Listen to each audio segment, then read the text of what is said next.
আমাদের পায়ের নিচে দেখুন সমস্ত অর্গানের পয়েন্ট, অ্যাকুপ্রেশার পয়েন্ট রয়েছে। প্রথমে দেখুন এই প্রথম আঙুলটার মাথায় রয়েছে আমাদের ব্রেনের পয়েন্ট, তারপরে রয়েছে আমাদের ঘাড়, তারপর থাইরয়েড বিন্দু রয়েছে। এবার থাইরয়েড বিন্দু থেকে এই উঁচু জায়গাটায় থাইরয়েড বিন্দু রয়েছে, এর থেকে নিচে স্টোমাক চলে এলো, তারপরে অগ্নাশয়, আমাদের প্যানক্রিয়াস রয়েছে, তারপর রয়েছে কিডনি, তারপর রয়েছে আমাদের বৃহদান্ত এবং ক্ষুদ্রান্ত, আর এই পাশেই রয়েছে দেখুন মূত্রাশয়। এবার এই সাইডে রয়েছে দেখুন এই দুটো আঙুলের মাঝখানে রয়েছে চোখ, তারপর রয়েছে কান, আর উপরের বিন্দুগুলো রয়েছে সব সাইনাস পয়েন্ট। আর কানের আর চোখের মাঝখানে রয়েছে নিচে এই জায়গাটায় রয়েছে আমাদের ফুসফুস, তার নিচে রয়েছে লিভার, এবং এই যে সাইডে উঁচু জায়গাটা রয়েছে এখানে কিন্তু আমাদের কাঁধের সমস্যার জন্য রয়েছে।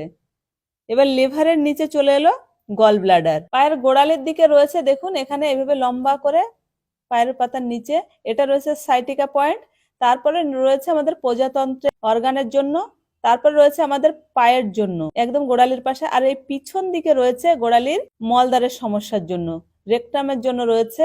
এইভাবে আমাদের পুরো পায়ের নিচে এতগুলো অর্গানের পয়েন্ট রয়েছে। আপনি যদি এইভাবে একটুখানি চেপে চেপে এইভাবে মাসাজ করেন এই সব জায়গায় পায়ের নিচে, এতে দেখবেন আপনার অর্গানের সমস্যা দূর হবে এবং ভালো ঘুম আসবে আর পুরো শরীর একদম রিল্যাক্স হয়ে যাবে। ধন্যবাদ।